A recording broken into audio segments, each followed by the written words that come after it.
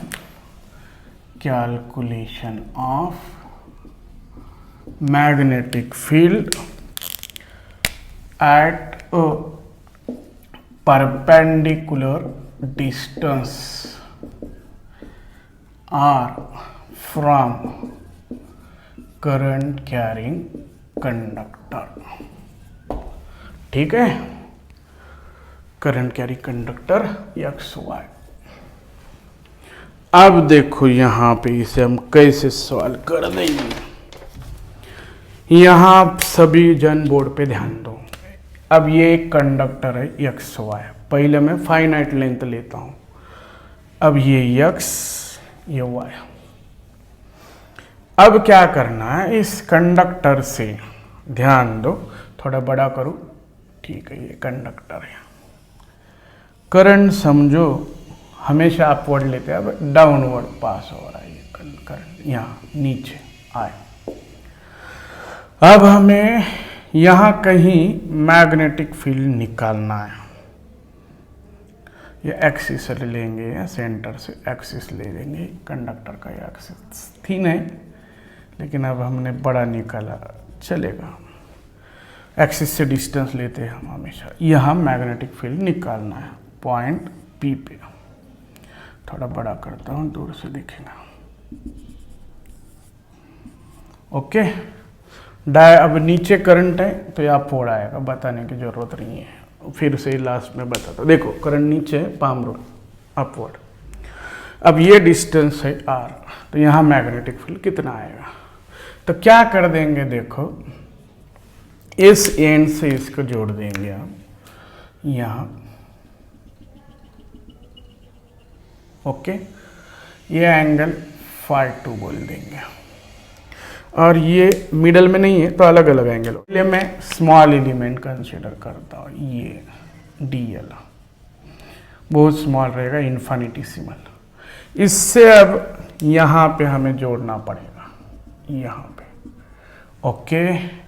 ये हमारा small element बहुत स्मॉल है, N से L डिस्टेंस पे, ये भी लगेगा डिस्टेंस हमें L डिस्टेंस पे, ये है DL, बहुत स्मॉल है, उसका सेंटर L पे समझो, बहुत स्मॉल है, इन्फिनिटेसिमल। ये एंगल मानता हूँ थीटा, कंफ्यूज मत हो, ये थीटा या φ1 φ2। चलो करंट नीचे आ रहा है, अब इसका तुम एग्जाम के लिए डायरेक्ट फार्मूला याद रखना है। देखो कोई भी इसको याद मत करो, कहीं भी प्रूफ नहीं है, तो भी हम ले लेंगे। देखो अब क्या क्या हो गया, ये डिस्टेंस है d। फिर से एक बार बताता हूँ, ये है कंडक्टर पूरा हमारा एक्स वाई, ये जो है ये कंडक्टर है, करंट कैरिंग कंडक्टर। तो एक्स वाई कौन है, करंट कैरिंग कंडक्टर है। ओके, आइडियल हमारा करंट एलिमेंट है, करंट एलिमेंट है। चलो ओके, अब ध्यान दो, ये एंगल इंपॉर्टेंट है यहाँ, ये अल्फा ये बीटा, फाइव 1 5 2। किसी बुक में यहाँ अल्फा बीटा है, कैसे भी होगी याद रखो एंगल, लेकिन आइडिया बता तो कैसे याद रखना। चलो अब हम इसको प्रूव शुरू कर देंगे। पहले तो हमें बायोट सावर्ट लॉ यूज करता है, बायोट सावर्ट लॉ। चलो बताओ, स्मॉल एलिमेंट से सबको आना चाहिए। क्या है फार्मूला, dB इक्वल टू यहाँ की magnetic field dB, small element से। हाँ, हमें पूरे कंडक्टर से निकालना है, लेकिन हम पहले स्मॉल से, μ0/4π। बताओ थोड़ा सा करेक्ट आया, IDL sine theta by R square. ये dl हमेशा करंट के डायरेक्शन में लेना, ये dl इधर आया, आई भी इधर है, तो ये आर स्क्वायर नहीं लेना, सॉरी ये डी स्क्वायर। याद रखो, स्मॉल एलिमेंट से पॉइंट पी का डिस्टेंस डी है। हमें ये परपेंडिकुलर डिस्टेंस जब इन्फानाइट वायर के लिए यूज करते हैं ना, तो ये परपेंडिकुलर बनता है, इसलिए हमने यहाँ आर लिया है। चलो अब हम नाम दे देंगे किसको, क्या क्या, यहाँ n है, यहाँ p है। अब इसके सेंटर को O नाम दे देंगे, इसको O नाम देते हैं।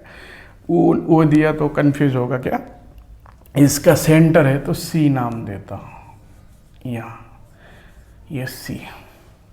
चलो अब क्या कर देंगे, यहाँ पे देखो, यहाँ पे हमें इस थीटा को कन्वर्ट करना है, साइन थीटा को कॉस के फॉर्म में। देखो अब क्या क्या होगा, कोई बता सकता है इसको प्रूफ कैसे करेंगे, हार्ड है, ठीक है। अब हमें क्या करना है, देखो यहाँ पे एक एंगल कंसीडर कर देंगे। देखो अब थोड़ा सा बोर्ड पे, यहाँ एक एंगल कंसीडर कर देंगे हम यहाँ। अब अल्फा बीटा तो हमने ले लिया है, ये एंगल को मैं ग्यामा लिखता हूँ। क्या दूसरा कौन सा सिंबल है, अल्फा हो गया, बीटा हो गया, 5 1 5 2 हो गया, ठीक है, ग्यामा। तो in triangle, in right angle triangle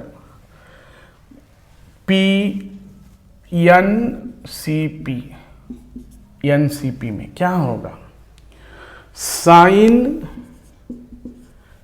gamma equal to में क्या लिख सकता, एक काम करेंगे, इसको मैं ऐसा लिखता हूं, theta plus gamma equal to 90, right.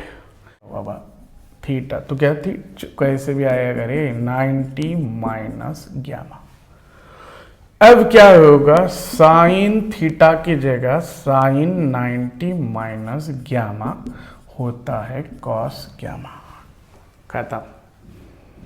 थोड़ा मैथ जरूरी है, देखो थोड़ा मैथ जरूरी है, ठीक है। नहीं समझे, अरे इजी ज्योमेट्री है ना, ठीक है। और एक बार बताता हूँ, कॉस अल्फा ले ले तो कॉस ग्यामा ले ले, चल कॉस ग्यामा, डर कॉस ग्यामा, तो कॉस ग्यामा इक्वल टू क्या मिलेगी, बाजू वाली आर बाय 90 के सामने वाली D. D equal to, D को आर में कन्वर्ट करना है ना, तो आर बाय कॉस ग्यामा। अब R reciprocal of cos theta, बोलो क्या आएगा, सेक थीटा, ठीक है। पता नहीं है, मैथ है ना बाबा, ओके। तो क्या मिलेगा, सेक ग्यामा। ये डी की जगह मिल गया हमें, ये डी स्क्वायर करने के ना है बाद में, तो डी स्क्वायर की जगह आएगा R square sec square gamma, okay. अब हम क्या करना है, यहाँ यल के बारे में सोचना है जरा।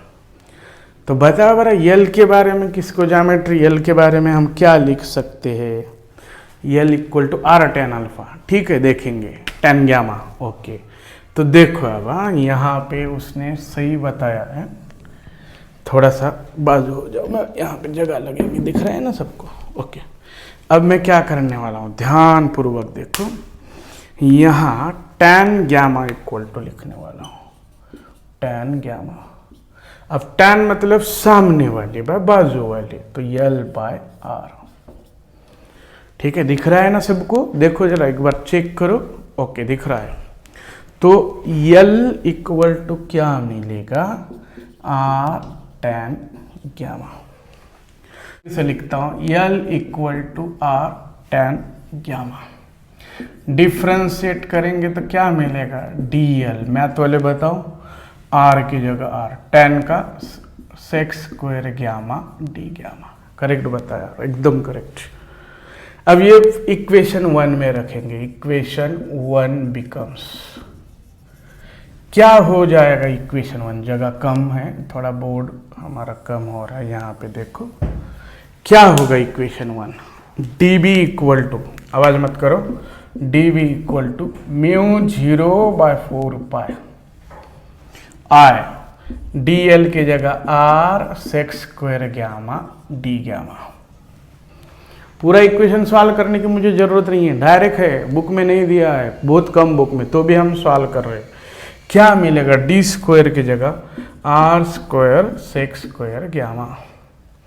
तो क्या क्या हो जाएगा? ये sec square gamma cancel, R R cancel, तो क्या मिलेगा? देखो दोस्तों, डी बी इक्वल टू, ध्यान पूर्वक देखो, D B equal to mu 0/4 pi I, क्या मिलेगा नीचे?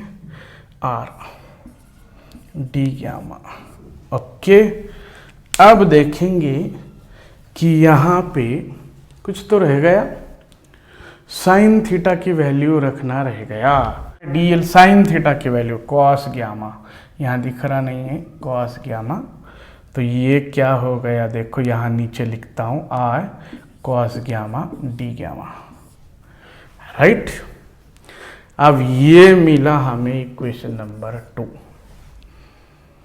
अब ये सॉल्व करने की जरूरत नहीं है, डायरेक्ट इक्वेशन याद रखना, लेकिन कैसा आया समझना। अब टोटल मैग्नेटिक फील्ड चाहिए हमें, तो total magnetic field at point P, तो कितना आएगा total magnetic field at point P? बताओ, मैथ वाले बताओ, क्या करना पड़ेगा? इंटीग्रेशन करना पड़ेगा। कहाँ से कहाँ? माइनस, ये -5 नीचे का एंगल, ऊपर का पॉजिटिव एंगल, तो टोटल कितना मिलेगा? देखो, तो टोटल मैग्नेटिक फील्ड के लिए हमें B equal to integration of D B करना पड़ेगा। अब इंटीग्रेशन ऑफ डी बी कहाँ से कहाँ? ये अब ये यहाँ, तो ये -5 से 5 तक, -5 से 5 तक इंटीग्रेशन करो, equal to -5 mu 0/4 pi I cos gamma D gamma by R. Constant बाहर निकालो, mu 0/4 pi I R constant है, खाली एंगल बदलेगा। अब डायग्राम मिटाया मैंने, एंगल बदलेगा पूरे के लिए, मतलब ये इतना फैक्टर बदलेगा, -5 5 एडिशन हो जाएगा, कॉस गामा डी गामा। चलो, अब आ गया answer mu 0I/4 pi R. Derivative बताओ, कॉस थीटा डी थीटा का क्या आएगा? साइन थीटा बराबर, इंटीग्रेशन बताओ, डेरिवेटिव माइनस, यहाँ प्लस, तो आएगा साइन गामा। अब गामा की जगह हम रख सकते हैं क्या? बोलो, एक angle final minus initial, sine 2 minus of sine minus phi one. तो साइन माइनस फाई वन को प्लस लिख सकते हैं हम, तो इसको अब क्या हो जाएगा, तो mu 0 I by 4 pi R, ये प्लस में आएगा माइनस माइनस। तो ज्योमेट्री पता है ना, आएगा ना बाबा, क्या नहीं आएगा, कुछ तो बताओ रे जरा, ऐसा मत करो। हाँ, प्लस में आएगा, ओके सर। तो साइन फाई 2 ये प्लस साइन फाई 1। तो देखो हमने इतना किया, उस सब का रिजल्ट ही याद रखना है, बार बार बता रहा हूँ, रिजल्ट ही याद रखना है। तो मैग्नेटिक फील्ड एट पी का फार्मूला क्या है, यहाँ लिखता हूँ। फाइनल फार्मूला क्या है, तो फाइनल फार्मूला है बी एट पी का mu 0 I by 4 pi R, ठीक है। साइन फाई 1 पहले लिखता हूँ प्लस साइन फाई 2।